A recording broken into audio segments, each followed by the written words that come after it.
He walked into her house holding divorce papers. What he found destroyed everything he thought he knew. 2 newborn twins. His twins. She had been pregnant. She had run. She had hidden his own children from him. And now, standing in that small apartment, the most dangerous man in the city realized he had lost 8 months of their lives. 8 months he would never get back. But she didn't run to hurt him. She ran because she loved them. And now, he has to choose. The empire that made him king, or the family that could make him human. The rain had no mercy that night. It fell heavy over the streets of Chicago, turning everything cold, turning everything gray. Jaewon sat in the back seat of the black sedan, his jaw tight, his fingers drumming once against the envelope in his lap.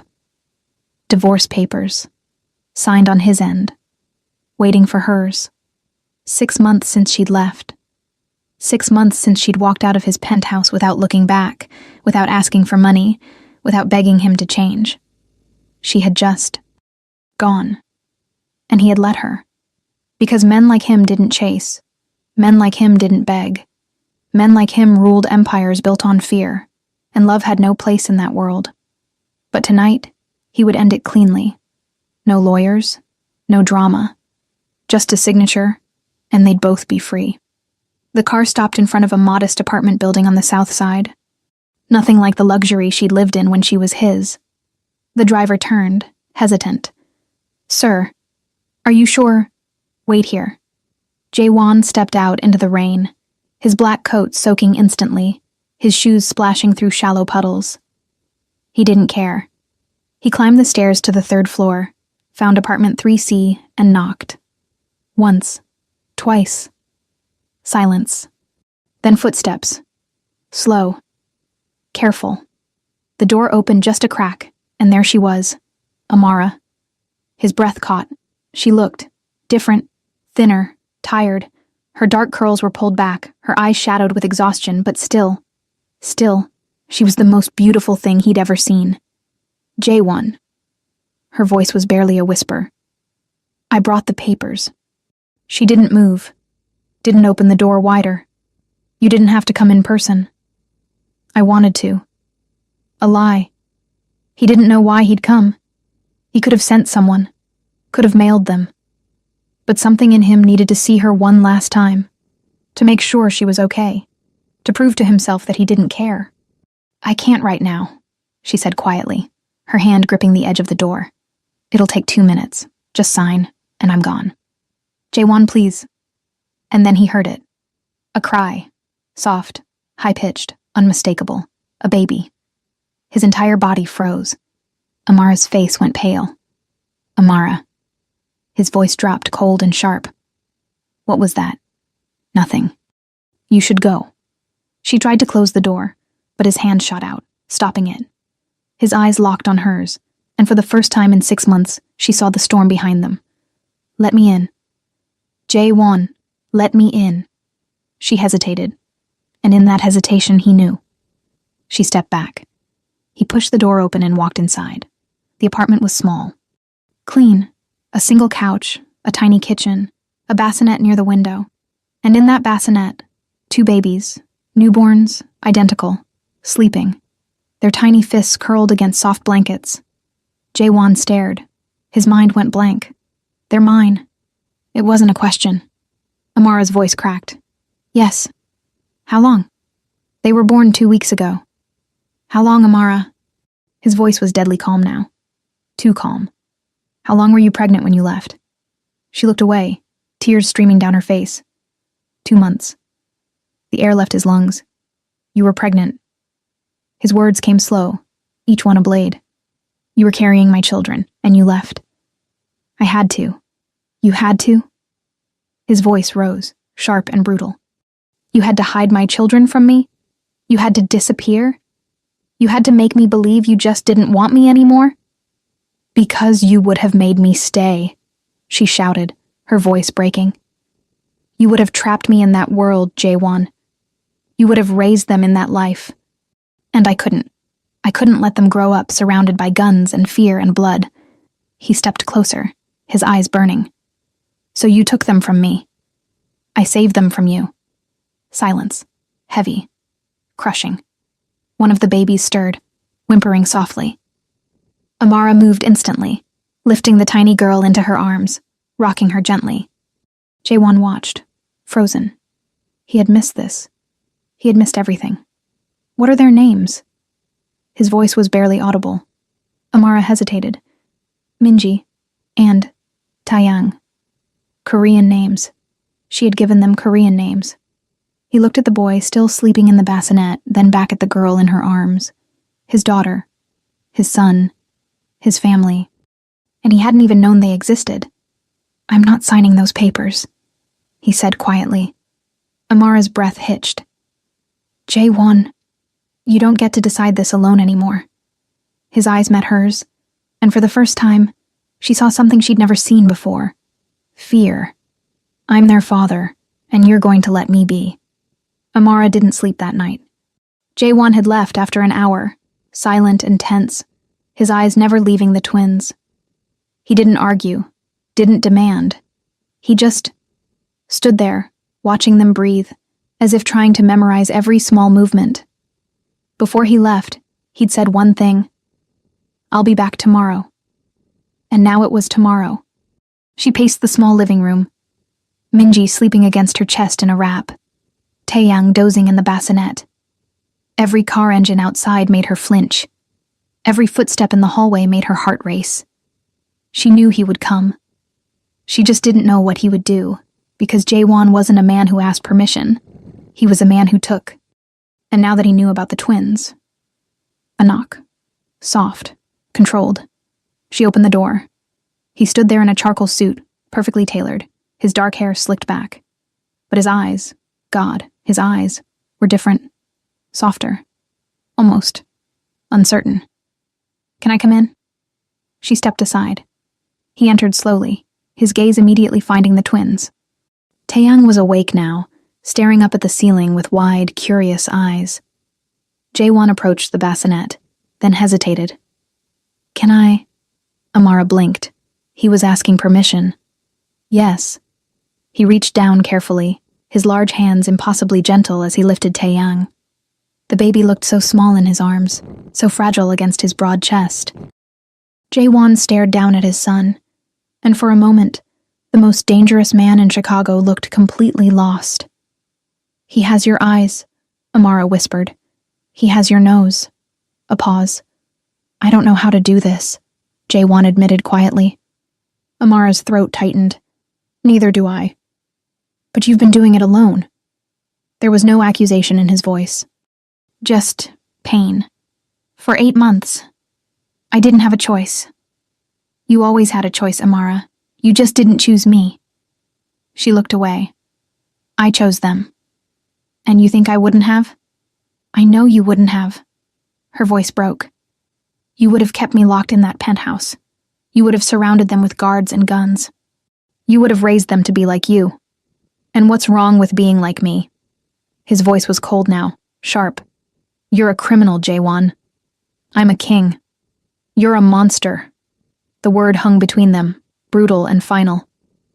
Jaewon didn't flinch. He just looked down at Taeyang, still cradled in his arms. And when he spoke again, his voice was quiet. "Maybe I am." He kissed his son's forehead gently, then placed him back in the bassinet. When he turned to Amara, his expression was unreadable. "But I'm their monster, and I'm not walking away. You don't get to just..." "I'm not asking, Amara." His eyes locked on hers. "I'm telling you, I'm their father, and you're going to let me be part of their lives." "Or what?" Silence. He stepped closer, his voice dropping. "Or I'll take them." Her blood ran cold. "You wouldn't." "Try me. Jaewon, please. I have lawyers, money, power. I can prove you're unfit. I can prove you kidnapped my children. I can take them, and you'll never see them again." Tears streamed down her face. "You bastard." "I know." He reached out, his hand cupping her cheek gently, his thumb brushing away a tear. "But I also know that I love them, and I love you, and I'm not losing any of you again." She shook her head, pulling away. "You don't love me. You love owning me. Maybe." His jaw tightened. But you're still mine. I'm not. Then why are you still wearing my ring? Amara froze. Her hand instinctively went to the thin silver band on her right hand, the one he'd given her before they were married, before everything fell apart. She'd meant to take it off. She'd tried to take it off. But she couldn't. Jaewon's eyes softened. You left me, Amara. But you didn't stop loving me. That doesn't change anything. It changes everything. He stepped back, straightening his suit. I'll be here every day, morning and night. I'll help with feedings, diaper changes, whatever you need. And when they're old enough, I'll teach them to be strong, to be smart, to survive, to be like you, to be better than me. She stared at him, searching his face for the lie, for the manipulation. But all she saw was a man trying to hold on to something he'd already lost. And what if I say no? She whispered. Then I'll see you in court. He walked to the door, then paused. But I don't think you'll say no, because deep down, you know they need their father. And you know, you still need me too. The door closed softly behind him. Amara sank onto the couch, Minji still sleeping against her chest, and let the tears come. Because he was right, and she hated him for it. 3 weeks passed, and Jaewon kept his word. Every morning at 7 a.m., he arrived with coffee and breakfast. Every evening at 6 p.m., he returned to help with the twins. He changed diapers, learned to swaddle, held Minji when she cried, and rocked Taeyang when he wouldn't sleep. He didn't push, didn't demand, didn't try to control her. He just showed up. And slowly, impossibly, Amara began to remember why she'd fallen in love with him in the first place. It was a Thursday night when everything changed. The twins were finally asleep, and Amara sat on the couch, exhausted. Jaewon handed her a cup of tea, then sat beside her, not too close, but close enough that she could feel his warmth. Thank you, she whispered. For what? For being here, for trying. He looked at her, his dark eyes searching hers. I meant what I said, Amara. I'm not the man I was. I'm trying to be better. I know. Do you? He turned to face her fully. Because I don't think you believe me. I think you're still waiting for me to become the monster again. She looked down at her hands. Can you blame me? No. His voice was soft. But I need you to know something. What? I'm leaving. Her heart stopped. What? The organization, the empire, all of it. He exhaled slowly. I'm stepping down. Amara stared at him, speechless. I've spent the last 3 weeks making arrangements. My second-in-command will take over. Clean transition. No war. No blood. He met her eyes. I'm walking away, Amara. For them. For you. Tears blurred her vision. Jaewon. I can't be their father and a crime lord. I can't protect them if I'm the reason they're in danger. His jaw tightened. So I'm choosing them. I'm choosing you. You can't just walk away from that world. They won't let you. They don't have a choice. They'll come after you. Let them try. His voice was steel. I've made it clear. Anyone who touches my family dies. Simple as that. She shook her head, tears streaming down her face. You're going to get yourself killed. Then I'll die protecting them. He reached out, his hand cupping her face gently. I'll die protecting you. I don't want you to die. I want you to live. I want you to be here, with them. With... Her voice broke. With you? She nodded, unable to speak. Jaewon leaned in slowly, giving her every chance to pull away. But she didn't.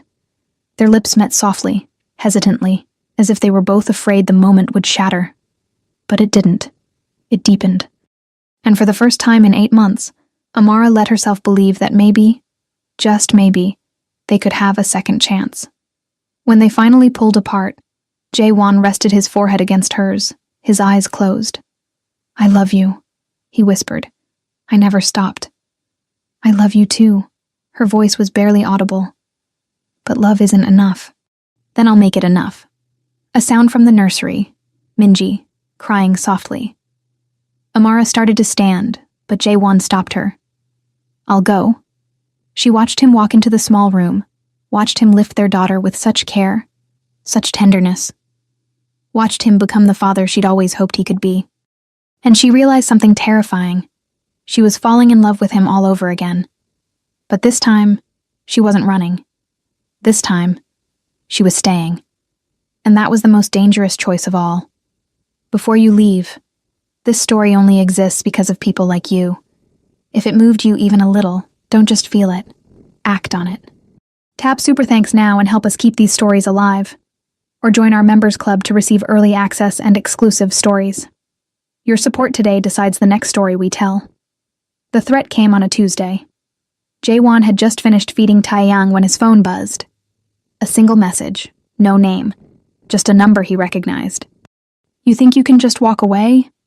You think we'll let you live in peace with your little family?" His blood turned to ice. He deleted the message immediately, his jaw clenched so tight it hurt. Amara was in the kitchen, humming softly while preparing bottles. The twins were asleep in their bassinet, peaceful and unaware. Safe. For now. But Jae-won knew better than anyone. Safety was an illusion, especially for men like him. Men who had built empires on the bones of their enemies. Men who had made too many people bleed to ever be forgiven. He had known this day would come. He just hadn't expected it to come so soon. "Jae-won?" Amara's voice pulled him back. She was standing in the doorway, her brow furrowed. "You okay?" "Yeah." He forced a smile. "Just work stuff. You said you were stepping down." "I am.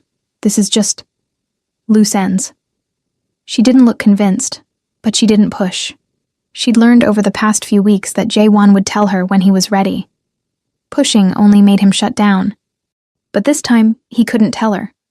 Because if she knew the truth, if she knew that his past was coming for them, she would run. And this time, she'd take the twins somewhere he'd never find them. He couldn't lose them again. He wouldn't lose them again. That night, after Amara went to bed, Jae-won made a call. "Hyung." The voice on the other end was cold, efficient. "I was wondering when you'd call."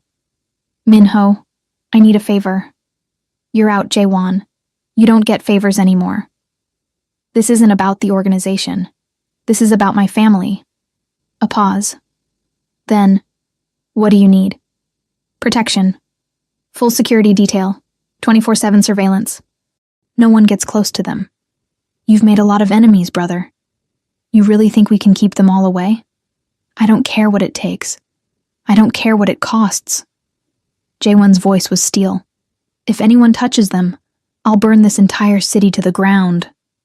Minho sighed. "You're not supposed to care anymore, remember? You're supposed to be out." "I'll never be out. Not really. We both know that." Jae-won looked toward the bedroom where Amara slept. "But I can try, and I need you to give me that chance."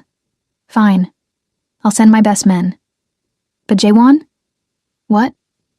"This won't last forever. Sooner or later you're going to have to make a choice. The family you built, or the family you want." The line went dead. Jae-won stood in the darkness, his fists clenched, his heart pounding. He'd already made his choice. Now he just had to survive it. The security team arrived the next morning. Discreet. Professional. 2 men in civilian clothes stationed outside the building, another monitoring from a black SUV down the street. Cameras installed in the hallway. A panic button hidden under the kitchen counter. Amara noticed immediately. "What is this?" She stood in the doorway, arms crossed, her eyes sharp. "Precaution." "For what?" "Amara, don't lie to me, Jae-won." Her voice was quiet, but deadly serious. "What's going on?" He could have lied. Could have made up some story about general threats, about being careful. But when he looked into her eyes, he saw the woman who had risked everything to protect their children. She deserved the truth. Someone reached out. Someone from my past. He kept his voice calm, controlled. "They're not happy about me leaving. They think I'm a liability." Her face went pale. "Are we in danger?" "Not anymore. I've taken care of it." "Taken care of it how?" "You don't want to know." "Yes, I do." She stepped closer, her voice rising. If my children are in danger because of you, I deserve to know exactly what you did. I called in protection. That's all.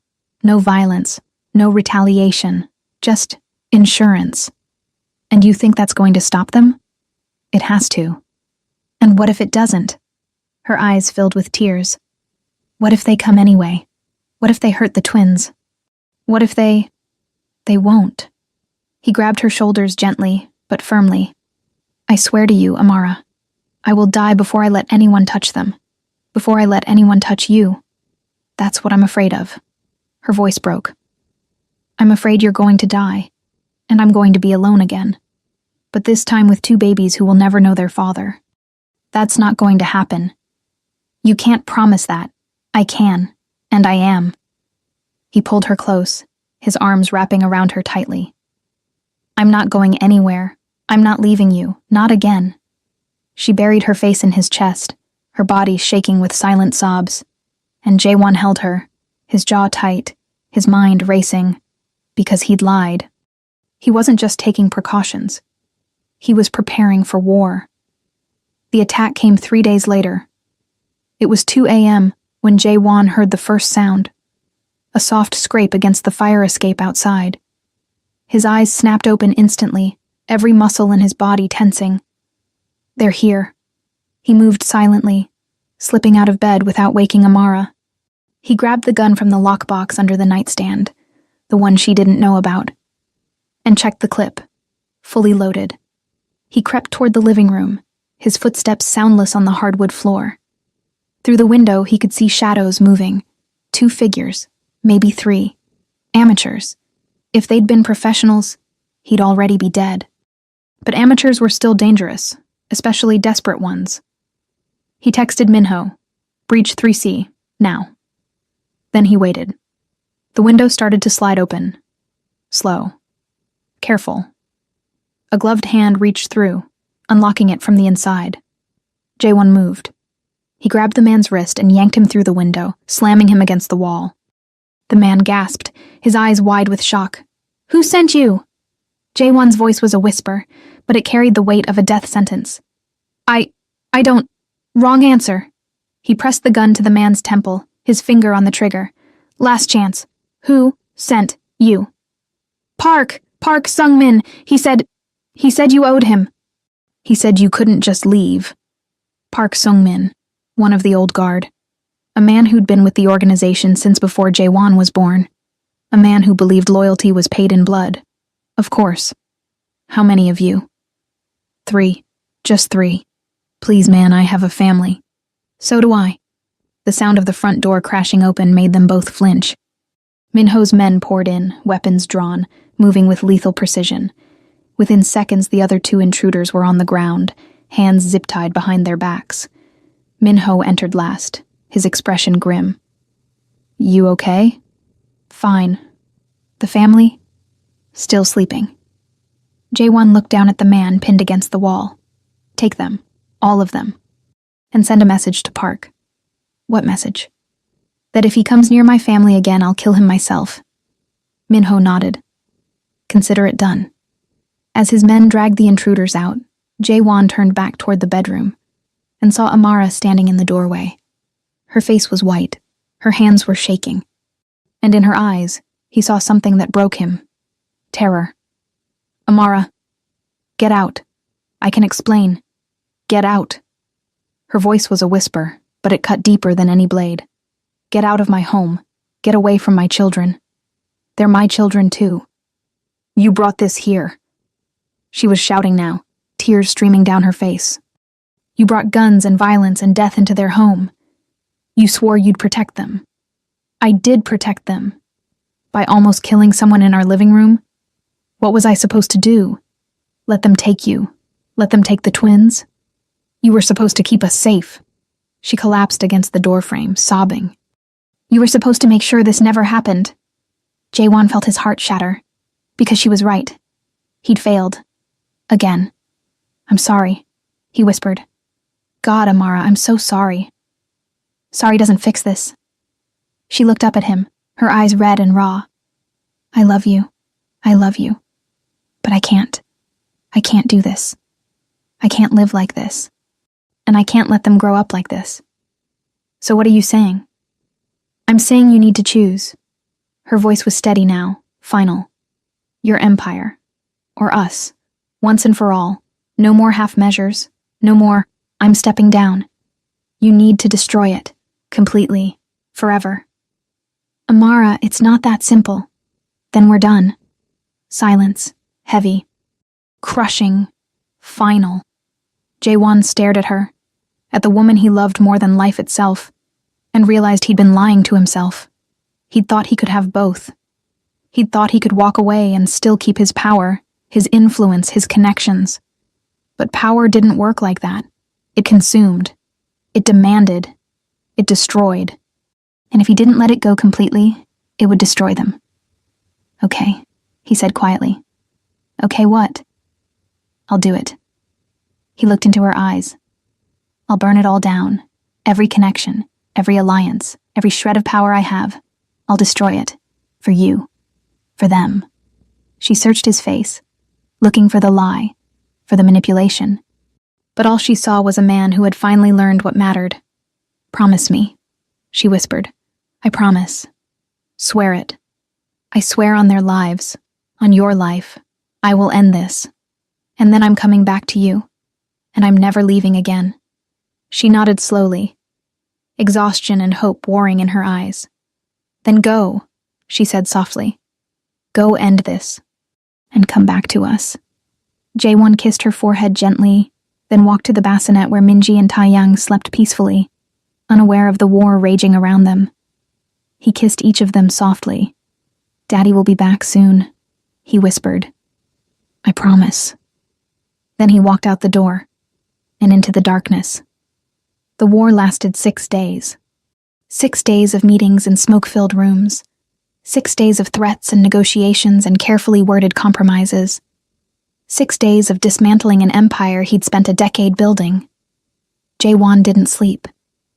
He called Amara every night, just to hear her voice, to hear the twins crying in the background. She didn't say much, just listened. But she didn't hang up either, and that was enough to keep him going. On the first day, he met with the council, the 7 men who controlled the organization's operations across the city. He walked into that boardroom, knowing he might not walk out. Gentlemen, he said, standing at the head of the table, I'm dissolving my share of the organization, effective immediately. Silence. Then Park Sung-min laughed. You think you can just dissolve your share? You think we'll let you walk away with everything you know? I'm not asking permission. Jaewon's voice was ice.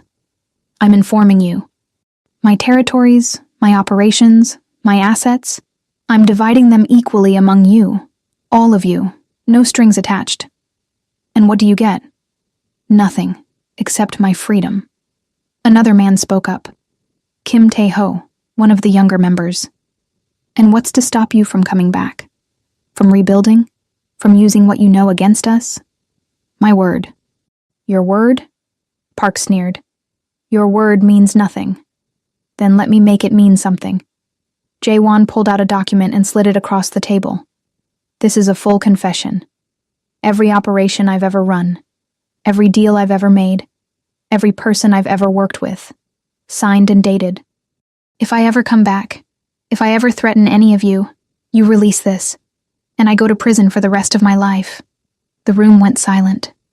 You're serious? Tae-ho breathed. Deadly serious. Park leaned forward, his eyes narrowed.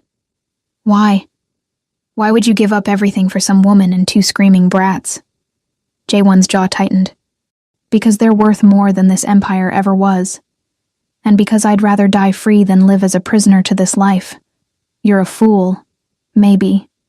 Jaewon stood. But I'm a fool who's walking away alive. And that's more than most of us can say. He left the document on the table and walked out. No one stopped him. On the 3rd day, he met with his lieutenants, the men who'd followed him into hell and back. Men who'd bled for him, killed for him.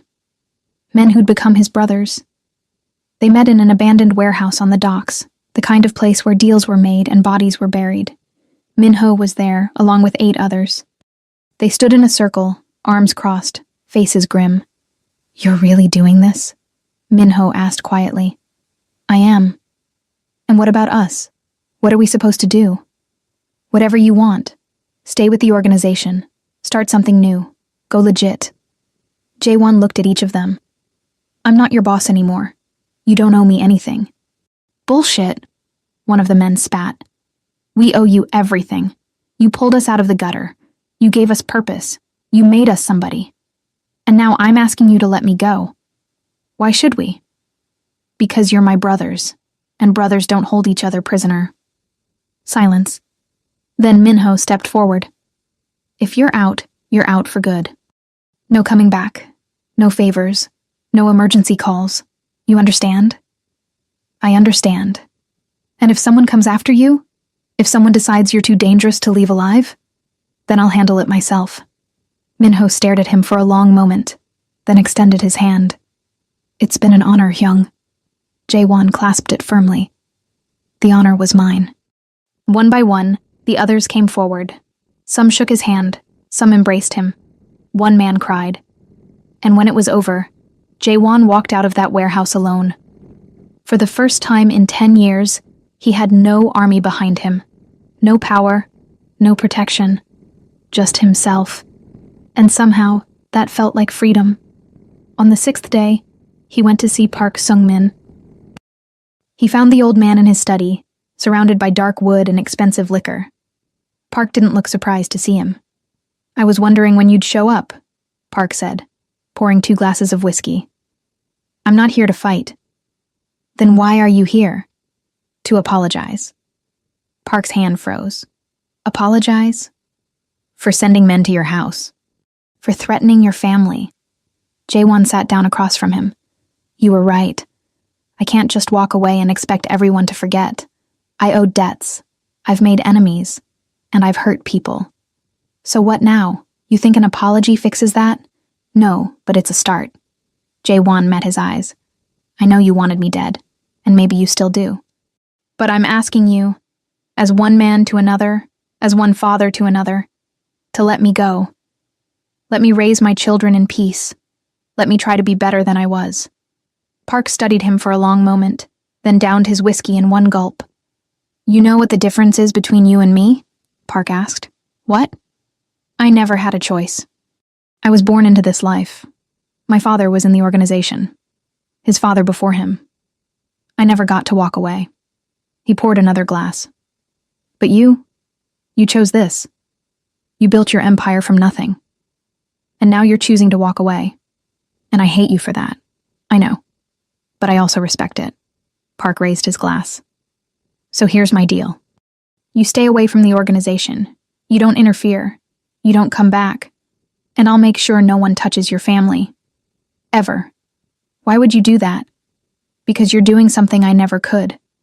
Park's voice was quiet, almost wistful. "You're choosing love over power. And maybe that's what real strength looks like." Jaewon raised his own glass. "Thank you. Don't thank me. Just don't make me regret this." They drank in silence, and when Jaewon left that study, he knew it was really over. He was finally free. He called Amara from his car. "Hello?" Her voice was cautious. "It's done." Silence. Then, "What do you mean?" "I mean it's over, all of it. I'm out. Completely. Forever." He heard her breath catch. "Jaewon, I kept my promise, Amara. I burned it down. Every connection, every alliance, every piece of the life I used to have. It's gone. Are you safe?" "I'm safe, and so are you. I made sure of it." "How? Doesn't matter. What matters is that I'm coming home." His voice broke slightly. "If you'll still have me." "Of course I'll have you." She was crying now. He could hear it. "We've been waiting for you." The twins. God, Jaewon, Minji won't stop crying. It's like she knows you're not here. "I'll be there in 10 minutes. Okay, we'll be waiting." "Amara?" "Yeah? I love you. More than anything in this world. More than any empire, any power, any life I could have had. You and those babies are my entire world now. and I'm never letting you go again. I love you too, she whispered. Now hurry up and come home. He hung up and drove through the city, his heart pounding, his hands shaking. He'd lost everything, but he'd gained something so much more valuable. A family, a future, a second chance. And this time, he wasn't going to waste it. 3 months later, the house was small, but it was theirs. A 2-story cottage in a quiet neighborhood outside the city, with a backyard and a white fence and neighbors who smiled and waved. The kind of place Jae-won would have sneered at 3 years ago. Now, it was paradise. He stood in the kitchen, warming bottles while Amara napped on the couch, Minji sleeping on her chest. Taeyang was in his arms, staring up at him with those impossibly wide eyes. "You're getting heavy, buddy," Jae-won murmured, kissing his son's forehead. "Pretty soon you'll be running circles around me." Taeyang cooed, his tiny hand gripping Jae-won's finger. And in that moment, Jae-won felt something he hadn't felt in years. Peace. "Daddy's got you," he whispered. "Always." The doorbell rang. Jae-won tensed instinctively. Old habits died hard, but relaxed when he saw Minho through the window. He opened the door carefully, Taeyang still cradled in one arm. "Hyung," Minho greeted, his expression unreadable. "Minho, what are you doing here?" "Just checking in, making sure you're settled." "I am." "Good." Minho glanced past him into the house. "Looks cozy." "It is." They stood in silence for a moment, the weight of everything unsaid hanging between them. "You happy?" Minho asked finally. Jae-won looked down at Taeyang, then back at Amara sleeping peacefully on the couch. "Happier than I've ever been." "Then I'm glad." Minho extended his hand. "Take care of yourself, brother." Jae-won shook it firmly. "You too." Minho turned to leave, then paused. "For what it's worth, you made the right choice." "Yeah, I know." He watched Minho drive away, then closed the door and carried Taeyang back inside. Amara was awake now, watching him with a soft smile. "Who was that?" "No one important." "Liar." He grinned, sitting beside her. "Someone from my past, but he's not part of my future." "Good." She shifted Minji carefully, then leaned her head on his shoulder. "Because your future is right here." "I know." They sat in comfortable silence, watching their children breathe, feeling the warmth of the afternoon sun streaming through the windows. This was his empire now. Not buildings and money and fear, but love and laughter and quiet mornings. "Jae-won?" Amara's voice was soft. Do you ever miss it? The power, the control, the everything." He thought about it. Really thought about it. "No," he said honestly. "I don't, because I realized something." "What?" "A power doesn't mean anything if you're alone. Control doesn't matter if you have no one to share your life with." He kissed the top of her head. "I spent 10 years building an empire. But this, you, them, this life, this is the only kingdom I need." Tears slid down her cheeks. "You really mean that?" Every word. She turned to look at him, her eyes shining. "Then I have something to tell you." "What?" She smiled, nervous and radiant all at once. "I'm pregnant again." Jae-won's world stopped. "You're what?" "Pregnant, about 8 weeks." She bit her lip. "I found out yesterday. I was going to wait, but..." He kissed her. Deep, desperate, joyful. When they finally pulled apart, he was laughing, tears streaming down his face. "Another one. Another one. God, Amara, we're going to be outnumbered." "I know." She laughed through her own tears. "Are you okay with that?" "Okay with it?" "I'm thrilled." He looked down at Minji and Taeyang, then placed his hand gently on Amara's stomach. "Our family. Our beautiful, chaotic, perfect family." "No more running?" she whispered. "No more running. No more secrets? No more secrets. Promise? I promise." He cupped her face gently. "I'm exactly where I'm supposed to be. With you. With them. Forever." She kissed him again, soft and sweet and full of hope. And as the sun set over their little house, as their children slept peacefully in their arms, Jaewon realized something profound. He had spent his entire life searching for power. But true power wasn't in controlling others. It was in being vulnerable enough to love, strong enough to walk away, brave enough to start over. And that was the greatest empire he could ever build.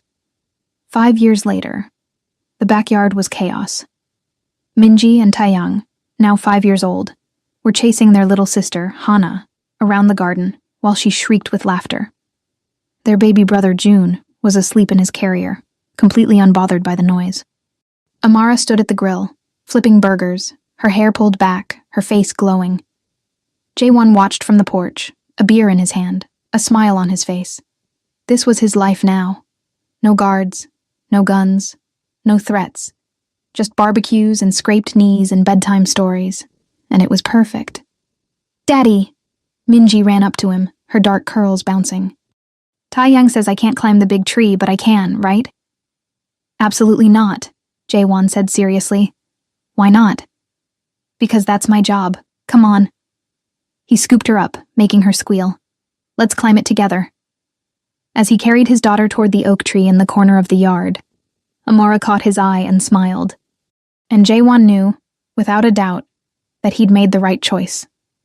He'd given up an empire, but he'd gained a kingdom. And this one was built to last.